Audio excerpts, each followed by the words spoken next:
Welcome back to JD Wire. If you're enjoying the content, please remember to like this video, share it with your friends, and hit that subscribe button. चलिए एक ऐसे चुनाव की बात करते हैं जिसमें हम और आप वोट नहीं डालते, लेकिन उसके नतीजों में इतनी ताकत होती है कि वो पूरे देश की सियासत की दिशा बदल सकते हैं। जी हाँ, बिल्कुल सही सुना। एक ऐसा चुनाव जिसके लिए ना तो कोई बड़ी बड़ी रैलियां होती हैं और ना ही पोलिंग बूथ पर लंबी लाइनें लगती हैं, पर इसके नतीजे ये तय कर सकते हैं कि हमारी जिंदगी से जुड़े बड़े बड़े कानून पास होंगे या फिर अटक जाएंगे। तो हम बात कर रहे हैं राज्यसभा के चुनाव की, एक ऐसी प्रक्रिया जो अक्सर पर्दे के पीछे होती है लेकिन जिसका असर हम सब पर पड़ता है। तो चलिए आज इसी पूरी प्रक्रिया को एकदम आसान भाषा में समझते हैं। अब इस चुनाव को ठीक से समझने के लिए सबसे पहले ये जानना बहुत ज़रूरी है कि भारत की संसद काम कैसे करती है, क्योंकि सारी कहानी की जड़ तो यही है। तो देखिए, हमारी संसद के दो सदन हैं। एक है लोकसभा, जिसे हाउस ऑफ द पीपल भी कहते हैं। यहाँ हमारे चुने हुए सांसद बैठते हैं जिन्हें हम और आप सीधे वोट देकर भेजते हैं। और फिर है राज्यसभा, यानी काउंसिल ऑफ स्टेट्स। जैसा कि नाम से ही जाहिर है, ये राज्यों का प्रतिनिधित्व करती है और इसके सदस्यों को कौन चुनता है? राज्यों के विधायक यानी एमएलएज। और यही बात राज्यसभा को बहुत खास बना देती है। देखिए, ये एक स्थायी सदन है, मतलब इसे कभी भंग नहीं किया जा सकता। इसके 1/3 सदस्य हर 2 साल में रिटायर होते हैं और उनकी जगह नई सदस्य चुन लिए जाते हैं। इसका मतलब ये हुआ कि देश में चाहे जो भी राजनीतिक उथल-पुथल हो, लोकसभा भले ही भंग हो जाए, लेकिन देश की कानून व्यवस्था को चलाने के लिए एक सदन हमेशा तैयार रहता है। और वो जो 12 सदस्य राष्ट्रपति द्वारा मनोनीत किए जाते हैं ना, वो कोई आम लोग नहीं होते। वो कला, साहित्य, विज्ञान या समाज सेवा जैसे क्षेत्रों के दिग्गज होते हैं।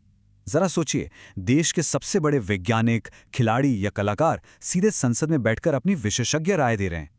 इसका मकसद ही यही है कि संसदीय बहसों का स्तर और ऊंचा हो। तो ठीक है, अब हम ये तो समझ गए कि राज्यसभा क्या है और क्यों जरूरी है, पर अब आते हैं असली सवाल पर। आखिर ये चुनाव होता कैसे है?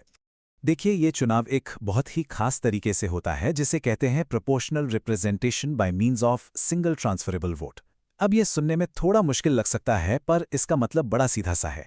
ये सिस्टम इसलिए बनाया गया है ताकि हर पार्टी को विधानसभा में अपनी ताकत के हिसाब से ही राज्यसभा में सीटें मिलें और किसी का भी वोट बेकार न जाए। तो ये सिंगल ट्रांसफरेबल वोट सिस्टम आखिर काम कैसे करता है? चलिए एक बहुत ही आसान से उदाहरण से इस पूरी पहेली को सुलझाते हैं। चलिए मान लेते हैं कि एक राज्य की विधानसभा में 100 विधायक हैं और उन्हें राज्यसभा की 4 खाली सीटों के लिए अपने उम्मीदवार चुनने हैं। तो किसी भी उम्मीदवार को जीतने के लिए कम से कम कितने वोटों की जरूरत होगी? इसे कहते हैं कोटा, और इसे निकालने का एक सिंपल सा फॉर्मूला है। हमारे उदाहरण में 100 विधायकों को 4 सीटें प्लस 1 यानी 5 से भाग देंगे तो आएगा 20। इसमें बस एक और जोड़ दीजिए तो जीतने का जादुई आंकड़ा हुआ 21। अब देखिए, हम और आप जब वोट देने जाते हैं तो क्या करते हैं? ईवीएम पर किसी एक कैंडिडेट का बटन दबा दिया, काम खत्म। पर यहां ऐसा नहीं होता। यहां विधायक किसी एक को नहीं चुनते, बल्कि वो अपनी पसंद बताते हैं। वो बैलेट पेपर पर लिखते हैं कि उनकी पहली पसंद ये उम्मीदवार है, दूसरी पसंद वो और तीसरी कोई और। और यहीं से असली खेल शुरू होता है। जब वोटों की गिनती होती है तो सबसे पहले हर उम्मीदवार की पहली पसंद के वोट गिने जाते हैं। मान लीजिए उम्मीदवार ए को 30 वोट मिल गए। उन्हें जीतने के लिए तो सिर्फ 21 चाहिए थे, तो उनके जो 9 एक्स्ट्रा वोट हैं वो बेकार नहीं जाते। उन 9 वोटों को उन विधायकों की दूसरी पसंद वाले उम्मीदवार को ट्रांसफर कर दिया जाता है। इसी तरह गिनती के हर दौर में जिस उम्मीदवार को सबसे कम वोट मिलते हैं उसे रेस से बाहर कर दिया जाता है और उसके सारे वोट उसकी दूसरी पसंद को चले जाते हैं। ये वोटों का लेन देन तब तक चलता रहता है जब तक सभी 4 सीटें भर नहीं जाती। शानदार है ना? अब बात करते हैं इस चुनाव के एक ऐसे पहलू की जो शायद आपको सबसे ज्यादा हैरान करेगा। हम सब जानते हैं कि लोकतंत्र में हमारा वोट गुप्त होता है ना?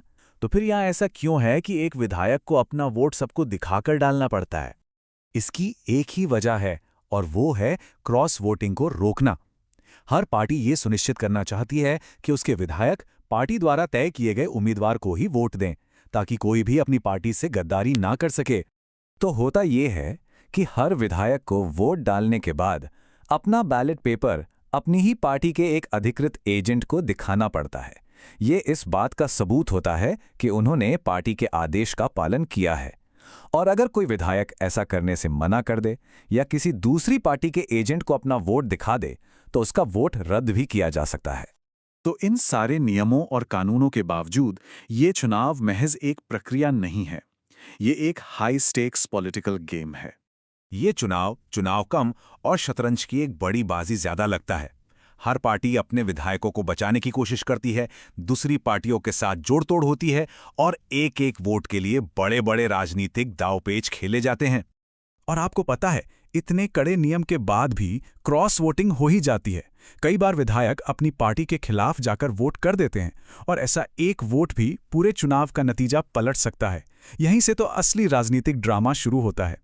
तो अब आखिर में ये सवाल उठता है कि भाई इस पूरी जटिल प्रक्रिया का हमारी रोजमर्रा की जिंदगी पर क्या और कैसे असर पड़ता है? तो ये जरूरी क्यों है? क्योंकि राज्यसभा लोकसभा के लिए एक सेफ्टी चेक की तरह काम करती है। लोकसभा से पास होकर आए बिलों की ये बारीकी से जांच करती है। ये उनमें बदलाव सुझा सकती है या फिर उन्हें कुछ समय के लिए रोक भी सकती है। एक तरह से ये सरकार की ताकत पर एक जरूरी कंट्रोल है। और हां, राज्यसभा में किसी पार्टी की ताकत ये भी बताती है कि देश के अलग-अलग राज्यों में उसकी जमीन कितनी मजबूत है।